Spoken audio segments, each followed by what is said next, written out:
In the early 2000s, the romantic comedy Bridget Jones's Diary hit the big screen.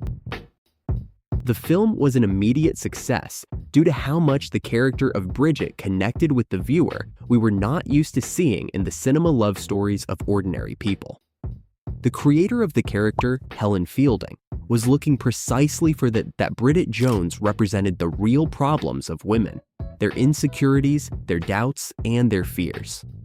After the first film came two sequels that have served to tell the story of Bridget over the years, and her constant indecision in love, the evolution of the character, also of the film saga, and how this story captivated the world.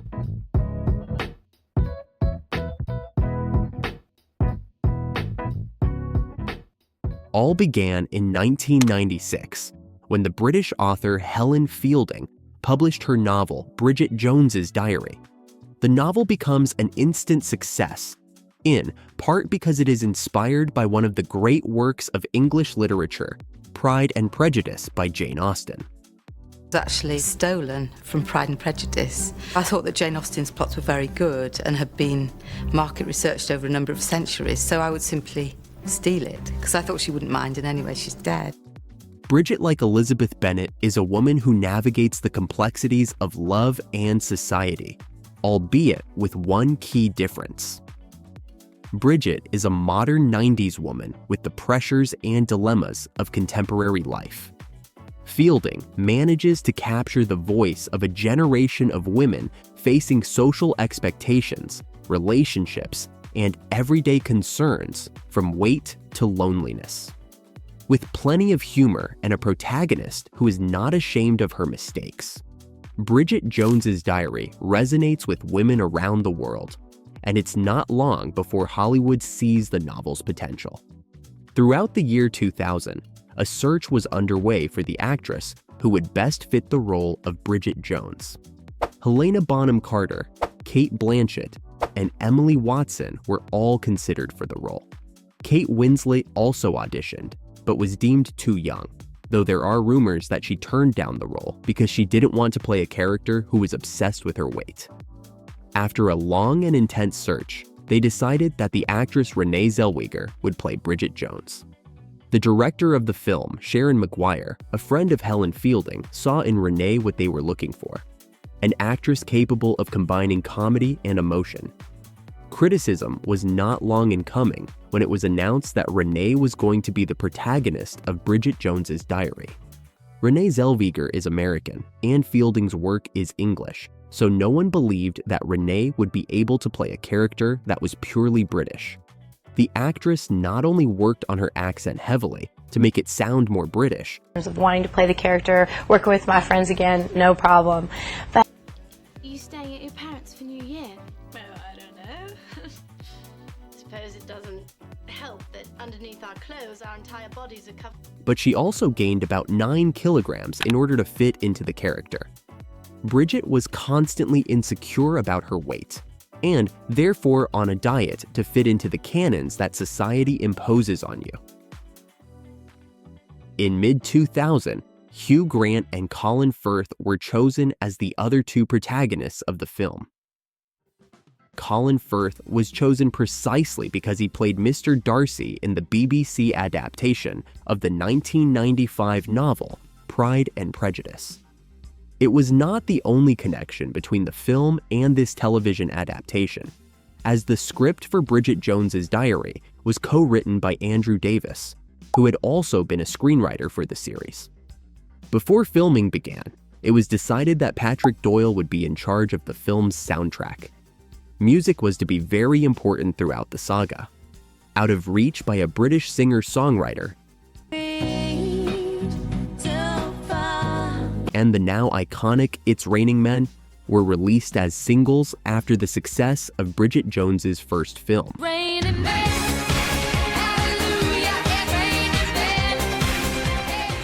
This was filmed mainly in London and its surroundings. Filming began in August 2000 and concluded 3 months later. Showing various iconic sites in the capital, it premiered on March 10, 2001, at a well-known London cinema called The Empire. She is our protagonist. Bridget is a 32-year-old single woman who is very overwhelmed by her weight, by the passage of time, and by not staying single for the rest of her life.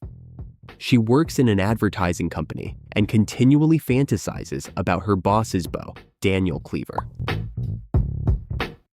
It is at the New Year's party that her parents celebrate at their house where Bridget meets Mark Darcy again, a serious, shy, and uptight lawyer who was part of her childhood. The connection between them is not instantaneous by any means. Bridget even hears him criticize her behind her back, saying that she is a spinster with verbal incontinence who smokes like a chimney, drinks like a fish, and dresses like her mother. Bridget knows that there is no lie in all this, but logically it affects her. She decides to start a new life as a New Year's resolution. She buys a diary in which she will record her attempts to stop smoking, stop drinking, and lose weight. She also writes about her intention to find her ideal man. As soon as the year begins, a small affair begins between Daniel and Bridget. What she imagines is that she will soon be caught up in a love triangle from which she will not know how to get out. Meanwhile, she enjoys her intense but short romance with Daniel.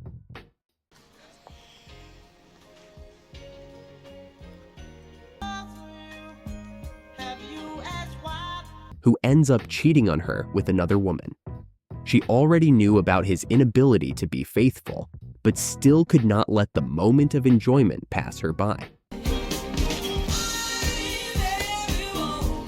Disappointed and unable to continue working by his side, Bridget looks for a new job in television and attends a dinner where she meets Mark and Natasha.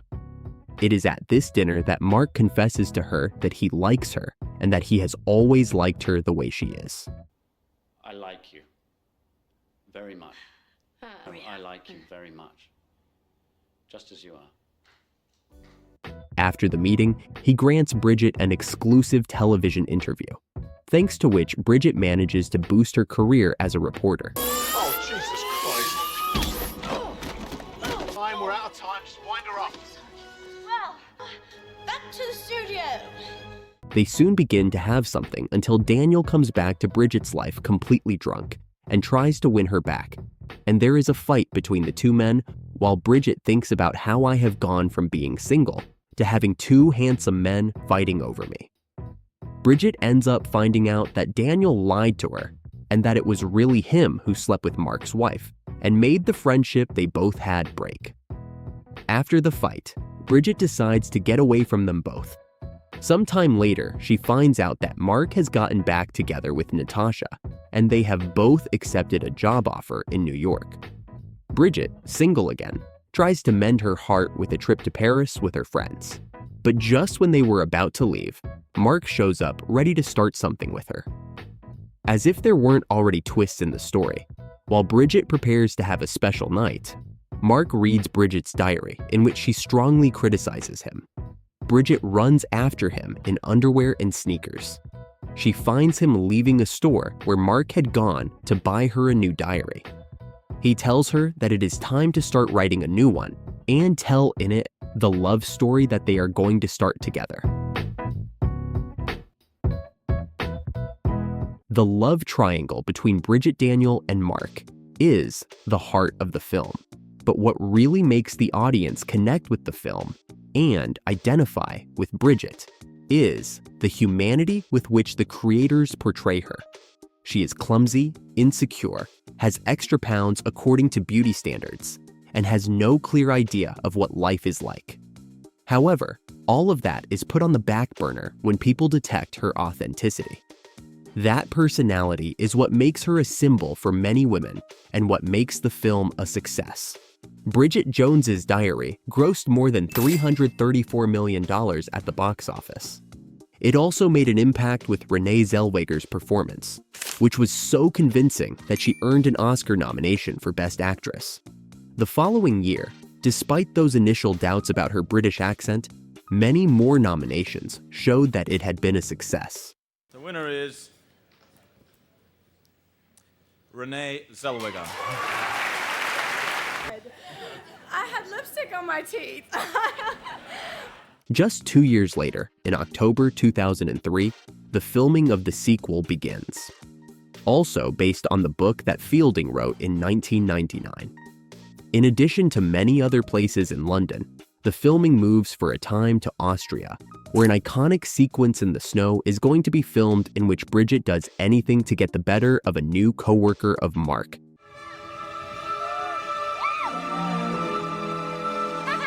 Titled with the subtitle, The Edge of Reason.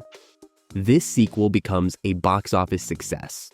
However, not so much for the critics, who claim that it is a sequel full of absurd jokes, and that it does not contribute much more in terms of the love story of the protagonists. But as critics often rage against certain genres, especially their sequels, let's see what this sequel brings to the Bridget Jones saga. Bridget is excited about the relationship that has just begun with Mark Darcy. However, distrust soon begins when a new assistant appears for Mark, Rebecca Gillies. According to Bridget, she is very pretty, charming, and perfect for Mark to decide to cheat on her, which is why she makes an effort to fit into his professional circle, despite suspecting that her boyfriend's coworkers are a bit boring. At that dinner, Bridget begins a rivalry with Rebecca to be the best at answering questions in an improvised quiz show. Bridget's jealousy increases, and everything ends in an argument with Mark. The correct answer is Lucky Star. No. Answer Is it holiday? holiday indeed, yes. After a quick reconciliation, Mark invites her to spend a skiing holiday in Austria. Despite never having skied in her life, Bridget accepts and spends the entire trip pretending that she has skill in the snow, and that he is not jealous of Rebecca. After skiing downhill surprisingly without any mishap, the day in the snow ends with Bridget suspecting that she may be pregnant.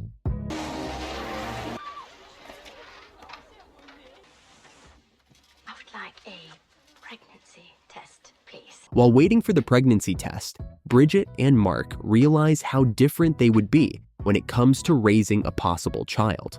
Ethan, Yes. well, my son's not going to be sent away from home. Darcy men have been going to Eton for 5 generations. The test is negative, but Mark and Bridget are already estranged. She decides to accept a job offer that involves traveling to Thailand with her best friend Shaza, but also with Daniel Cleaver. Bridget has agreed to do a travel section together on the program she works on. On that trip, Bridget and Daniel realize that their relationship is not over yet.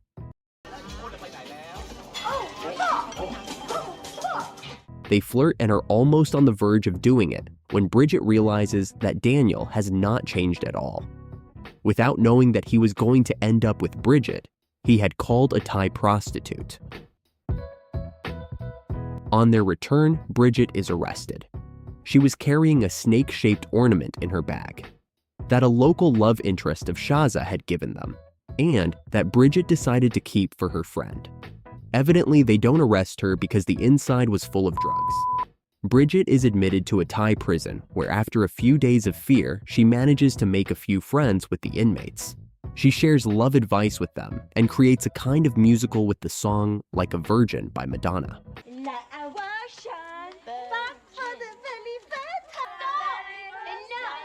Enough. 6, 7, 8, and 1. Throughout this process, Mark tries to help her to prove her innocence. However, when he finds out that she was about to cheat on her with Daniel, she leaves, managing to get her released before that. While Daniel and Mark fight, because according to Mark, Daniel abandoned Bridget during his imprisonment. She returns to England and is received as an international celebrity of human rights. There she meets her parents who, after their separation a few months ago, have returned and are planning to remarry and settle down again. At home, Bridget discovers that Mark has not stopped trying to get her out of prison and that he has even tracked down the drug dealer to force him to admit his guilt. Bridget runs to find Mark to ask him to come back, but as soon as she arrives, she runs into Rebecca, who, to everyone's surprise, tells her that she has liked her since she first saw her. Rebecca kisses her, and Bridget is forced to reject her, making it clear that she has gotten a big ego and that she feels very flattered.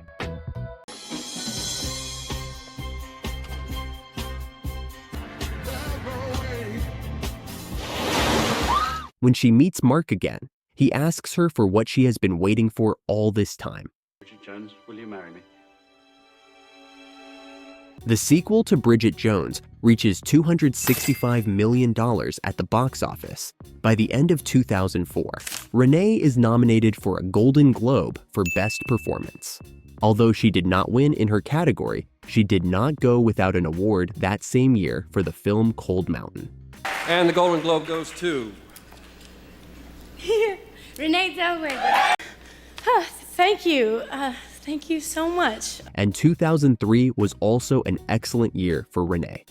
And the winner is Renée Zelweeger for Chicago. Despite a moderate score on all the review pages, the public was grateful to experience many of the things that every person feels when they are immersed in a relationship. It takes 4 years for the news to break that a third part of the saga is in its early stages of production. This time, the film would not be based on a novel by Fielding, but on several columns that the writer published for the British newspaper The Independent in 2005.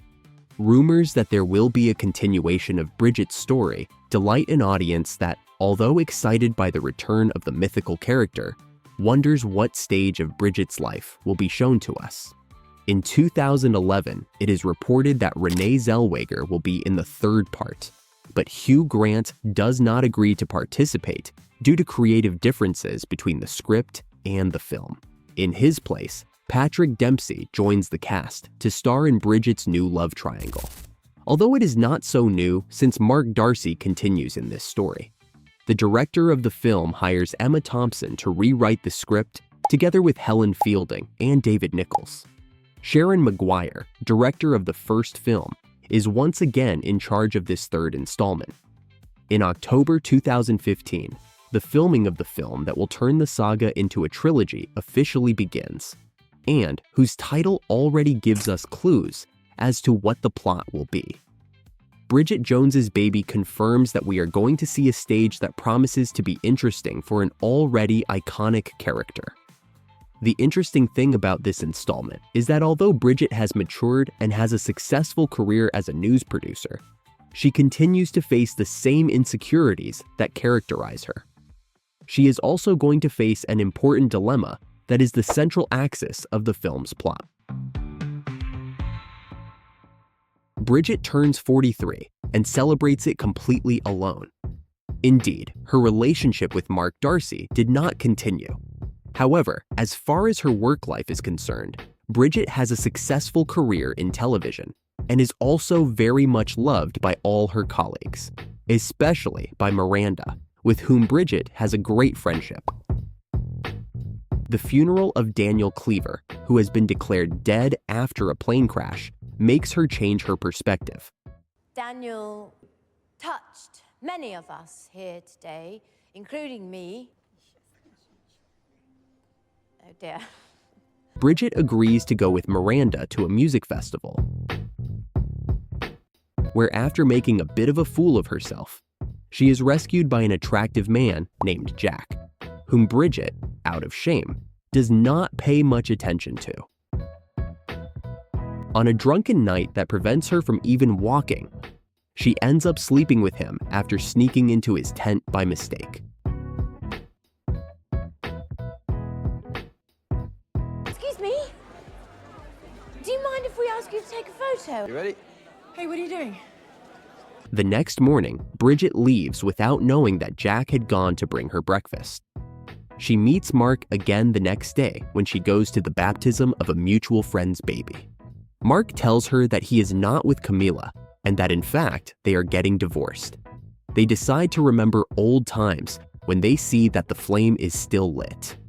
When she wakes up, Bridget does exactly the same, although this time she leaves a note for Mark in which she tells him that she is afraid of repeating the same mistakes of the past. A few weeks later, the surprise comes. Although more surprising is when she realizes that the baby could be Mark's, or the man she slept with, about whom she has no more information than his name. Age will be 43. Miranda helps her and locates him. They have a mock interview so that Bridget can get information about personal matters. And although she tries to hide due to her clumsiness, she makes it impossible. And Jack recognizes her. Are the soldiers working? Are the soldiers working? Well, I believe so. The barracks are in pretty regular use. They end up meeting again, and Bridget suddenly tells him that she is pregnant with his child. I'm pregnant. Wow. She tells Mark the same thing, but she doesn't dare tell him that there is a possibility that someone else is the father because he is so excited about the news. I was thinking about Jack.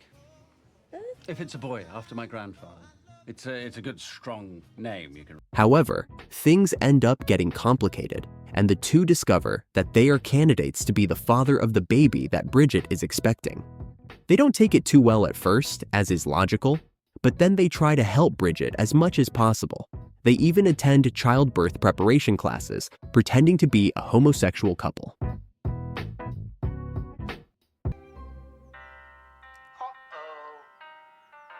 After a misunderstanding, Mark distances himself from Bridget and she ends up angry with Jack.